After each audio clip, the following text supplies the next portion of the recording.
જય Dwarkadhish, welcome to my YouTube channel Diya cooks creation. આજે આપણે બનાવીશું શાકભાજીથી ભરપૂર અને પ્રોટીનથી ભરપૂર એવી ફોતરાવાળી અડદની દાળમાંથી ખીચડી। ફોતરાવાળી અડદની દાળમાંથી ખીચડી બનાવવા માટે મેં અહીંયા સૌથી પહેલાં મિક્સર બાઉલ લઈ લીધું છે। તે મિક્સર બાઉલની અંદર આપણે મેઝરમેન્ટના માપ પ્રમાણે અથવા તો કોઈ વાટકીના માપથી 1 વાટકી જેટલી અડદની જે ફોતરાવાળી દાળ આવે છે તે એડ કરી લઈશું। અને હવે તેટલા જ પ્રમાણમાં એટલે કે 1 વાટકી જેટલા ચોખા લઈ લઈશું। અહીંયા મેં આ રીતે જે એકદમ ઝીણા એવા ખીચડી માટેના સ્પેશિયલ ચોખા આવે છે તે લીધા છે। અને હવે બરાબર સારી રીતે મિક્સ કરી તેની અંદર પાણી એડ કરી બરાબર દાળ ડૂબતી રહે તેટલું પાણી એડ કરી તેને આ રીતે હાથની મદદથી મસળીને વોશ કરી લઈશું। હાથની મદદથી મસળીને વોશ કરવાથી તેનો જે અશુદ્ધિ પાવડર અને જે સફેદ પાવડર હોય છે તે દૂર થઈ જશે। તમે જોઈ શકો છો પાણીમાં તેનો કલર પણ ચેન્જ થઈ ગયો છે। આ રીતે તેને 3 થી 4 વખત ધોઈ મેં તેનું પાણી નીકાળી લીધું છે। અને હવે તેની અંદર દાળ અને ચોખા પલળતા રહે તેટલું પાણી એડ કરી તેને પલળવા મૂકી દઈશું। હવે મેં અહીંયા બીજું મિક્સર બાઉલ લીધું છે, તેની અંદર આપણે તે જ વાટકીના માપથી અડધી વાટકી જેટલી ચણાની દાળ લઈ લઈશું અને ચણાની દાળની અંદર પણ પાણી એડ કરી તેને હાથની મદદથી મસળીને વોશ કરી લઈશું।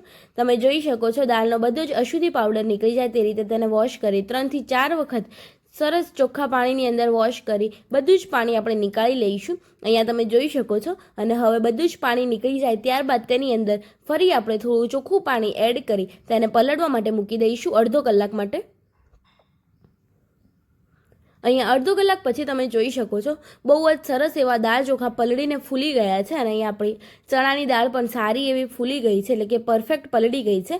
હવે મેં અહીંયા વેજીટેબલમાં ફુલાવર એક મીડિયમ સાઇઝનું હતું તેનું મેં અહીંયા રફલી પીસીસમાં કટ કરીને લઈ લીધું છે, તમે જોઈ શકો છો। અને અહીંયા મેં અડધા કપ જેટલા એકદમ ફ્રેશ અને લીલા વટાણા લીધેલા છે, તમે અહીંયા ફ્રોઝન વટાણાને પણ બોઇલ કરીને લઈ શકો છો। અને હવે જો ફ્રોઝન વટાણા ન લેવા હોય તો અત્યારે તો સિઝનમાં ફ્રેશ વટાણા આવે જ છે એ પણ લઈ શકો છો। અને અહીંયા મેં એક મીડિયમ સાઇઝનું બટાકું આ રીતે લફરી ચોપ કરીને લઈ લીધું છે અને તેની સામે મેં અહીંયા એક મીડિયમ સાઇઝનું ટામેટું પણ બહુ જ સરસ એવું અને લાલ ઘૂમ એવું ટામેટું પણ મેં અહીંયા મીડિયમ સાઇઝનું હતું તેને પણ મેં અહીંયા રફલી ચોપ કરીને લઈ લીધું છે। તમે અહીંયા ગાજરનો પણ ઉપયોગ કરી શકો છો। અને હવે મેં અહીંયા કઢાઈની અંદર 2 મોટી ચમચી જેટલું તેલ ગરમ કરવા મૂકી દીધું છે। તેલ બરાબર ગરમ થઈ જાય એટલે તેની અંદર જે રફલી ચોપ કરેલું ફુલાવર હતું તે ફુલાવરને એડ કરી ફુલાવરને સારી રીતે તેને ફ્રાય કરી લઈશું તેલની અંદર। આ રીતે બધા જ વેજીસને સારી રીતે ફ્રાય કરીને એડ કરવાથી વધારે કૂક નહીં કરવું પડે। આ રીતે તેને બરાબર સારી રીતે ફુલાવરને ફ્રાય કરી લઈશું। અહીંયા તમે જોઈ શકો છો બહુ જ સરસ એવો ફુલાવર ફ્રાય થઈ જશે એટલે તેનો કલર સારો એવો ચેન્જ થતો તમને દેખાશે અને બહુ જ સરસ એવો કલર પણ ચેન્જ થઈ ગયો છે અને ફુલાવર સારું એવું ફ્રાય થઈ ગયું છે। હવે ફુલાવર નીકાળી તે તેલની અંદર આપણે તેની અંદર વટાણા એડ કરી લઈશું અને વટાણાને પણ સારી રીતે ફ્રાય કરી લઈશું। તમે જોઈ શકો છો આ રીતે વટાણાને પણ આપણે સારી રીતે તેને ગરમ તેલની અંદર ફ્રાય કરી લઈશું। બહુ જ સરસ એવા આપણા વટાણા પણ ફ્રાય થઈને તૈયાર થઈ ગયા છે। આ રીતે વટાણા ફ્રાય કરીને એડ કરવાથી તેની કચાશ પણ સારી એવી દૂર થઈ જાય છે। અને હવે ગરમ તેલની અંદર જે આપણે બટાકું લીધું હતું સમારીને તે બટાકું પણ એડ કરી લઈશું અને તેને પણ સારી રીતે ફ્રાય કરી લઈશું। અહીંયા તમે જોઈ શકો છો બટાકું પણ આપણે સારું એવું ફ્રાય થઈ ગયું છે અને આ રીતે ગોલ્ડન બ્રાઉન અને થોડું એવું ક્રિસ્પી કવચ થઈ જાય ત્યાર સુધી તેને ફ્રાય કરી લઈશું અને તેને હવે આપણે તેલમાંથી રિમૂવ કરી લઈશું।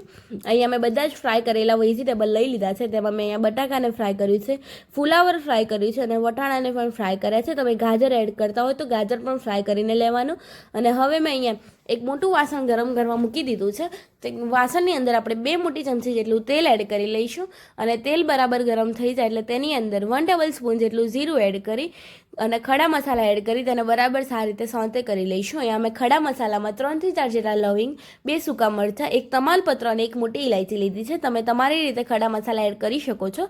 અને હવે તેની અંદર આપણે 10 થી 12 જેટલા કાજુ અને 6 થી 7 જેટલી દ્રાક્ષ એડ કરી લઈશું। અહીંયા તમે ડ્રાયફ્રૂટને સ્કીપ પણ કરી શકો છો। અને હવે બરાબર સારી રીતે ડ્રાયફ્રૂટ સોતે થઈ જાય એટલે તેની અંદર જે આપણે પલાળેલા દાળ અને ચોખા હતા તેને એડ કરી લઈશું અને હવે દાળ ચોખા એડ થઈ જાય ત્યારબાદ તેની અંદર બરાબર સારી રીતે તેલની અંદર તેને મિક્સ કરી લઈશું। તમે જોઈ શકો છો આ રીતે દાળ ચોખા આપણા બરાબર સારી રીતે તેલની અંદર મિક્સ થઈ ગયા છે। હવે તેની અંદર જે આપણે ચણાની દાળ પલાળી રાખી હતી તેને પણ એડ કરી લઈશું અને બરાબર તેને સારી રીતે તેલની અંદર દાળ ચોખા અને ચણાની દાળને પણ સારી રીતે મિક્સ કરી લઈશું। અહીંયા ચણાની દાળ જો તમારે એડ ન કરવી હોય તો તમે સ્કીપ પણ કરી શકો છો।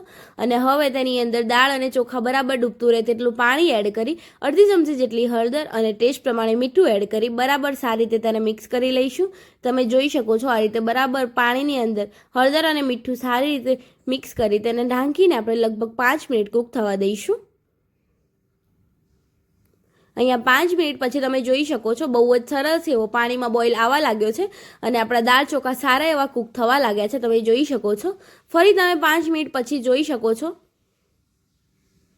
બહુ જ સરસ એવું લગભગ હવે આપણી દાળ અહીંયા ચડવા જ લાગી છે અને ચોખા તો લગભગ આપણા ચડી જ ગયા છે. ફક્ત ચણાની દાળ થોડીક એવી કાચી લાગે છે અને 15 મિનિટ પછી તમે જોઈ શકો છો બહુ જ સરસ એવી આપણી ખીચડી તૈયાર થઈ ગઈ છે અને તેની અંદર સારું એવું એકદમ દાળ અને આપણી જે ચોખા હતા બહુ જ સરસ એવા ગળીને એક રસ થઈ ગયા છે અને બહુ જ સરસ એવી આપણી ખીચડી બનીને તૈયાર થઈ ગઈ છે. હવે તેની અંદર આદુ અને મરચાંની પેસ્ટ એડ કરી લઈશું અને ઝીણું ચોપ કરેલું જે ટામેટું હતું તેને એડ કરી બરાબર સારી રીતે મિક્સ કરી લઈશું.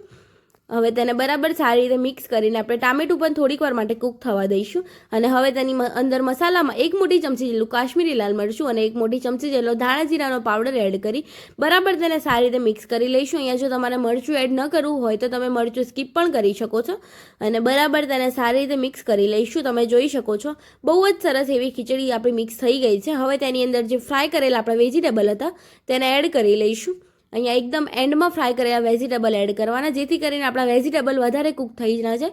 તમે જોઈ શકો છો ફ્રાય કરેલા વેજીટેબલને આ રીતે એન્ડમાં એડ કરશો તો પણ બહુ જ સરસ એવા મિક્સ થઈ જશે કારણ કે આપણે ફ્રાય કરીને તેને કૂક કરી જ લીધા છે અને હવે તેની અંદર અડધી ચમચી જેટલો ગરમ મસાલો એડ કરી કૂક થવા દઈશું.